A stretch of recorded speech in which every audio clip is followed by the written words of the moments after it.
Армысыздар Ақлева бағдарламасының көрермендері. Бүгін біздің тақырыбымыз жақсыдан шарапат, жаманнан кесапат.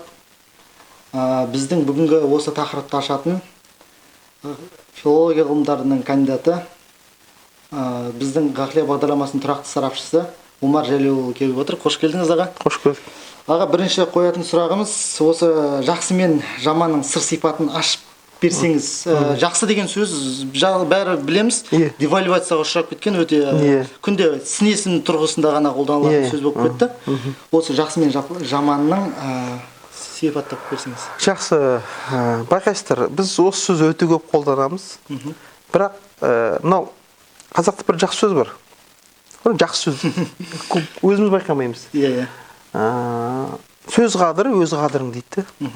Мынау сөздің өзінің мәйегі кеткен кезде, шын мәйегі өзі құнар кеткен кезде адамның да қадір кете бастайды екен ғой. Содан бұл сөз неге ұмытылды деген кезде, өйткені бұның өзінің тарихи объективті себептері бар.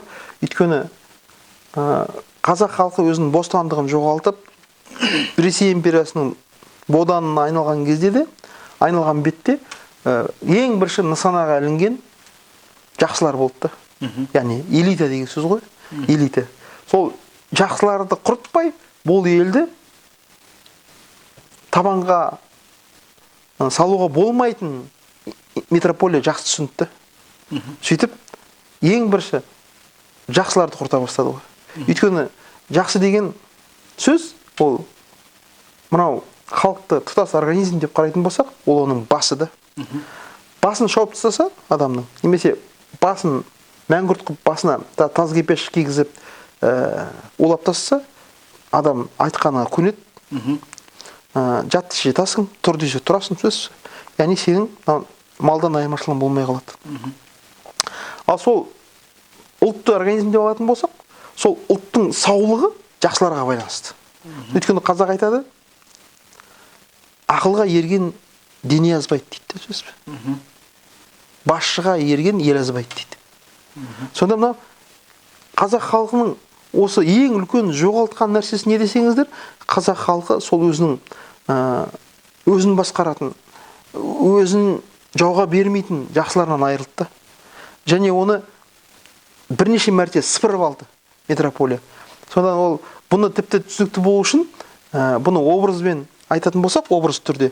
Мысалы, жақсыны қазақ айтады, ол сүттің бетіне қаймағы дейді. Мысалы, қаймағын сыпырып алса не қалады? Құнарсыз көк сүт қалады. Сорпаның бетіндегі майы дейді. Сорпаның бетінің майын сыпырып алса не қалады? Құр кенеусіз сылдыр сорпа қалады. Бұл нені меңзеп отыр халық? Халықтың сапасы жоғалады деп отыр ғой. Халық тобырға айналады.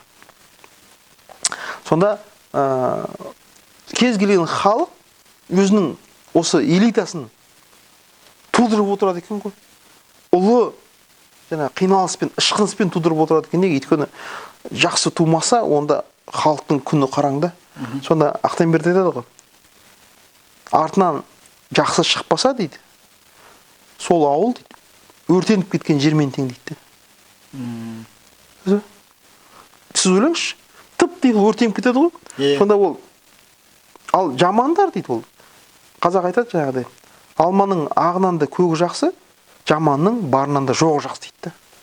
Қатты айтылған екен. Неге? Өйткені ол халыққа ешқандай да пайда жоқ та жаманнан. Өйткені жаман ол тек қана өзінің құлқын қамын ойлайды. Ішсем, жесем, ұйықтасам. Сонда Махамбет айтады ғой, жамандарға сипат береді. Жамандарға қарасам дейді. Жанын көрер малындай дейді. Малын көрер жанындай. Малын көрер жанындай дейді. Оның ары, ұяты, оның бүкіл өмірінің мақсаты, мұраты ақшада мал табу. Ол үшін ар, ұят, мемлекет, ұлт, намыс деген ұғымдар болмайды. Бұл өте қорқынышты диагноз да. Содан қазіргі кезде неге мысалы біздің қазақ халқы қиналып жатыр? Өйткені сол қазақ халқының шын қамын ойлайтын жақсылар жоқ та. Соларды біз талпыныс болып жатыр әрине. Халық қиналып жатыр. Бірақ өте қиын да жақсылар туғызу. Ал жақсылар пайда болды ма, халықтың жауға бермейді. Біз қазіргі кездегі осы бәріміз жабылып, бір жеңнен қол, бір жағадан бас шығарып, қазақтың жақсыларын түзуіміз керек. Ал жақсы қандай принциппен мөлшерледі дегенде, жақсы ол малым жаным садағасы, жаным арым садағасы деген принциппен мөлшерледі екен ғой. Сонда біз ойлап жүргендей, жақсы деген ол сын есім емес. Жаңағы бізді құртқан, біз бала кезімізде жаттағанбыз, сіздердің жаттамаған шығар, что такое хорошо, что такое плохо. Сын есім ретінде. Шынымен де жақсы деген бұл элита да. Қазақ жақсы адам демейді. Қазақ бұл ауылға жақсылар кепті дейді. Игі жақсылар кепті дейді. Сол элитный, аристократиялық, бекзадалық қоғам қайтадан қалпына келтіруіміз керек. Өйткені қазақ қоғамы өте аристократиялық, жаңағы бекзадалық, сондай тегдар қоғам еді ғой. Сол түзілімді халық аңсайды. Неге халық жаңағыдай өзінің қамын ойлаған адамдарды көкке көтерді? Өйткені халық болып қалуы, халықтың ел болуы ол жақсыларға байланысты. Сонда оны адам деп айтады екен. Адам дейді. Мысалы, бұрын ақсақалдар бір ауылға келгенде бірінші сұрағы, ауылда адам бар ма деп сұрайды екен. Сонда адам деген кімде? Сөз түсінетін адамды ғана қазақ адам дейді екен ғой. Сонда адамның, жақсының негізгі сипаты сөз түсінеді, сөздің ішіне кіре алады. Сонда Абай айтады ғой, қарны тоқ дейді, қасынадан ұқпас сөзді. Сөзді ұғар, көкірегінде болса көзі. Сөз мәнісін білерлік жақсы жанға дейді. Таппай айтпа, оған да айтар кезде дейді. Сонда Бұхар екен айтады, ауылда адам бар болса, ауыл ала болмайды дейді. Сонда бір ауылды бір адам басқарады екен ғой. Сөз түсінген адам, сөз қадірің, өз қадірің. Сөз түсінген адам, өзінің болмысын ашады екен ғой. Болмыс дегеніміз бола білу өнері. Қазақ айтады, өзін аша алмаған адам, қазақ айтады, болмай қалған адам екен дейді. Сонда біз өмірге не үшін келгенбіз? Болу үшін келгенбіз. Болу үшін сөз түсіну керек. Өйткені біздің бүкіл болмысымыз сөзді түсінуге байланысты екен ғой. Сонда қазақ адамдар екіге бөледі. Сөзді түсінетіндерді адам дейді, сөз түсінбейтіндерді мал дейді. Неге? Өйткені неге мал? Өйткені ішсем, жесем, ұйықтасамнан басқа ештеңе білмейді. Абай айтады, ойында бірақ шаруасы дейді. Сонда бұл жерде айтып тұрғанымыз, я сен жақсы боласың, я жаман боласың дейді. Басқа жол жоқ. Орта жол жоқ. Не жақсы боласың, не жаман боласың. Сонда қазақ айтады ғой, әгі, өлгенде не өлмейді дейді. Өлген не өлмейді.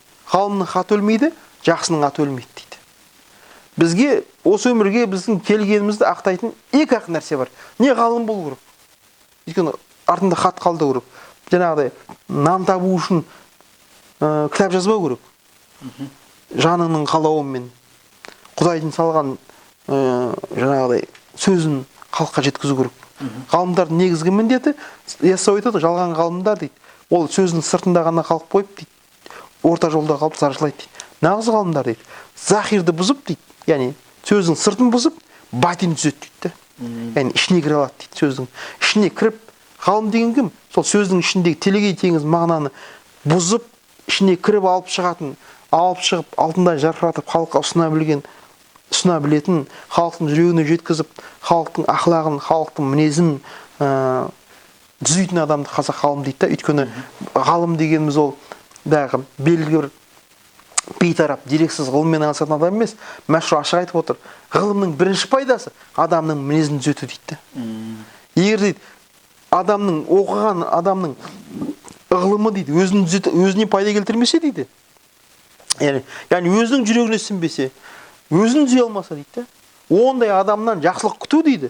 Қошқардың екі ене қашан үзіліп түседі деп қарап отырған ақымақ ит құсқа ұқсап қаласың дейді.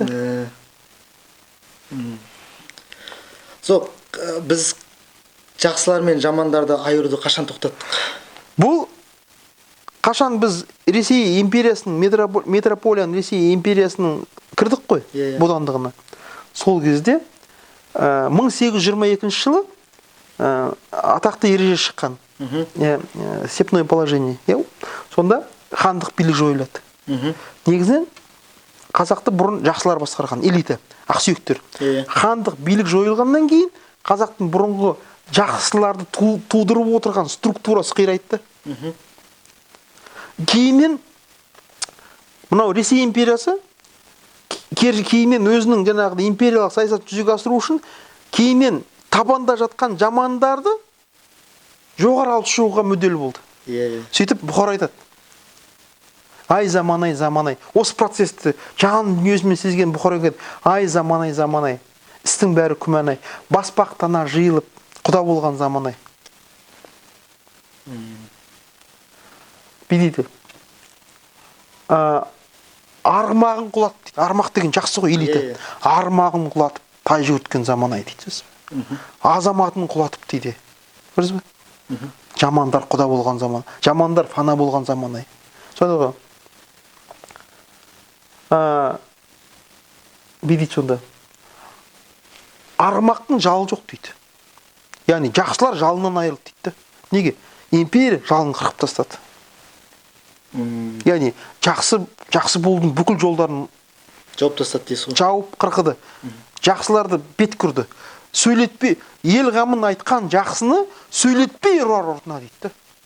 Неге? Өйткені құл қылу үшін сол мен құл емеспін, бұл менің халқым, ел иесіз емес, жер киесіз емес деп айтатын жақсыны құрту керек болды да бірінші. Сонда күн айтып отыр ғой. Күн батыста бір дұшпан дейді. Ақырда шығар сол тұстан.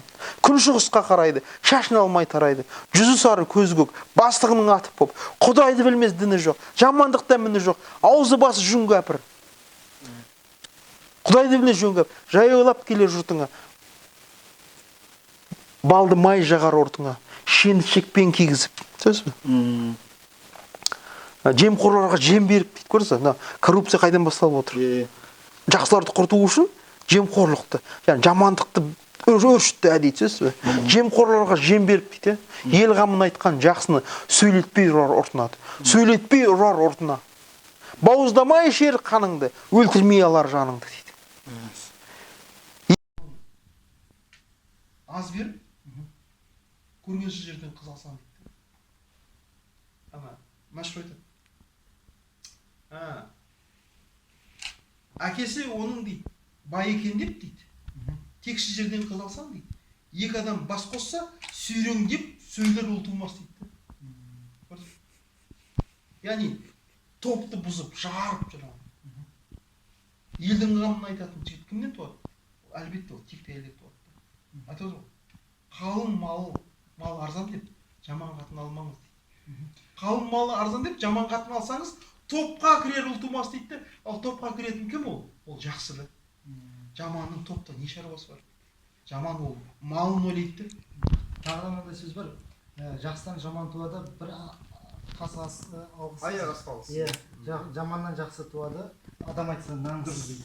Бұл қалай сонда? Бұл былай екен. Бір-біріне қарамай. Бұл тезис, антитезис деген бар. Сосын синтез деген бар. Осылар қорытындыласа да Бұхар айтады. Таудан аққан тас бұлақ, тасса құяр теңізге. Қанша малды болса да бай қуанар егіз. Жақсыдан жаман туса, жаманнан жақсы туса, тартпай қоймас негізге дейді. Бәрі өзінің негізін тартып айналып келіп бәрі. Сондықтан жаңағы негізі жаман адам алмау керек болды. Негізі жаман адамға байға шықпау керек. Сонда қазақ айтады ғой. Жаман ерден жайдағым, жаман ерден бойдағым жақсы дейді. Неге? Өйткені одан жақсы бала тумайды. Өйткені жақсы бала туу үшін жақсы байға, елитный байға шығу керек та. Өйткені тұлпардан тұлпар туар, сұңқардан сұңқар туады дейді. Содан осындай неге бұл несімен зиянды дегенде, осындай биік сұраныс болмайынша, жақсы елитный балалар дүниеге келмейді. Өйткені жақсы кімнен туады? Жақсы ата-анадан. Абай айтады ғой, жақсы ата, жақсы ана дейді сөз. Баланың елитный болу үшін ол бірінші туысынан дейді. Жаңағыдай туысынан хауас сәлем, туысынан һәм тән саулық, екеуі дейді. Туысынан болды. Үшінші себебі баланың жақсы болып, жаңағы ғылым білімге махаббатын ояну. Одан дейді, жақсы ата дейді, елитный ата, жақсы ана, жақсы ұстаз, елитный ұстаз, және жақсы құрбы. Міне сондан қазіргі кезде мынадай жаңағы жақсы қатын ал, жақсы байға шық деген сөздерге бәріне элитный байға шық, элитный қатын ал, сол ауыстыру керек деп ойлайсыз? Иә, сондай реңк беру керек, түсінесіз бе? Өйткені шын мәніндегі біздің бабаларымыз неге мықты болды? Өйткені олар жақсы ой ойлады. Жақсы ой ойлаған адам жақсы сөйлейді және жақсы істейді екен. Сонда біздің бабалар неге мықты болғанда қазіргі кездегі өмірлік стандарттап жүрген стандарт дейді ғой. Адамның өмірлік стандарты биік болған сайын өмір сапалы болады дейді. Сонда біздің мысалы Шалгиз бабамыз айтады да, алаштан байтақ озбаса дейді. Арабадан ат сайлап мінбейді. Яғни арабының ішінен сөз ең элитный атты мінем дейді. Қараңыз. Сол кездегі қазіргі кездегі мына Бентли ғой. Қазіргі кездегі ең қандай? Порше дей ме? Қандай машиналар бар? Феррари, соны айтады да, соны. Біздің бала қалай өмір сүреді? Қазір сіз ойлаңыз, қазір жақсы арабы тұлпар 5 Феррари келеді ғой, түсінесіз бе? Әлі күнге дейін солай ғой. Сонда айтады ғой. Алаштан байтақ озбаса, арабадан ат сайлап мінбеді. Күлікке тастай болып кимесе, үстіме көбе сайлап кимейді. Көбе деген сауыт. Күмістен 2 қолтық жоқ па, сыпайшылық үстімен. Сыпай деген жаңа ең элитный войско. Сыпай дейді, сипай. Алғаным ару болмаса, алдым алып сүймеді. Булғаным төбесі толған айдай болмаса дейді. Батыршылық сүрмеді. Сонда қарап отырыңыздар. Өмірдің бүкіл саласында элитный өмір сүргенде біздің бабаларымыз. А біз қазіргі кезде болды, жетеді, шүкір, Құдайға шүкір. Әйтеуір өмір сүріп жатыр. Әйтеуір Құдайға, бұл не? Бұл дімкәс. Әлсіз өзінің өмірлік ұстанымын, өзінің өмірлік интенциясын, өзінің жаңағы жақсыға ұмтылған, яғни шыңның басына ұмтылған элиталық интенциясын жоғалтқан ұлттың аянышты кейпі де. Сонда Жұматай айтады ғой. Азамат болсаң белсенер, аяңда бермен ендеше, шынға шық өлгің келсе кел, шынға шық өлгің келмесе дейді. Өмірдің шынын бағындыру керек. Сол кезде ғана біздің халқымыз, ал енді әлбетте ол өлім, өйткені жақсы өмір сүру, ол оңай емес. Оған өзің нәпсіңді құрбандыққа шалу керек. Сонда Шалахын айтады ғой. Жарға біткен жаңғақты, жаннан безген нар жейді дейді. Жақсы өмір сүру үшін, өмірдің стандарттары болу үшін, мынау қорқақтық, ездік сияқты мынау нәпсінің кеш тартпа қасиеттерін арылу керек. Өйткені Мәшһүр айтады ғой. Жігіт деген бар. Жігіт деген не деген сөз? Жігіт деген дамыған деген сөз да. Кемеліне келген. Адам кемеліне келеді ғой. Сол кезде Мәшһүр айтады. Элиталық өмір сүру қалай болады деген дейді. Жігітшілікте жанынан кеш дейді. Жанынан кеште сықау дейді. Өлсең өлесің дейді. Өлмесең адам болып шығасың дейді. Неге? Өйткені қазақтың дүниеміне сай келіп тұр. Мысалы қазақтың бұрын қыз айтады екен. Арқырап су ағып жатыр, тауды тасты қопарып, сонда ар жақта жігітті, бер жақта қызды. Қыз айтады сонда. Қыз сынап тұр жігітті. Жақсы болсаң келерсің судан өтіп, жаман болсаң қаларсың суға кетіп дейді. Өйткені маған дейді, жаман жігіттің 5 тиынға керек жоқ. Неге? Өйткені қазақтың қызы айтады, аспанда ұшар қос қарлығаш. Құдайым қосар болсаң, жақсыға қос. Жүрсек те қол ұстасып тыр жалаңаш дейді. А бізде қазіргі кезде біз жамандығымыз сонда, біз барлығын қазір материалдық дүниемен өлшейміз де. Яғни үйі бар ма, күйі бар ма, ақшасы бар ма? Жоқ үй болады. Жоқ ақша ертең келеді. Бірақ сен есепке шықсан, ол ешқашан да ат болып кетпейді. Ол тұлпар болып кетпейді ешқашан. Өте дұрыс. Ол өмір бойы есеп болып қалады да. Сонда қазақ айтады ғой. Есепте тұлпар болмас баптағанмен. Жаман жақсы болмайды мақтағанмен дейді. Жақсы аға, өте қызықты болды сұхбатыңыз. Саған да рахмет.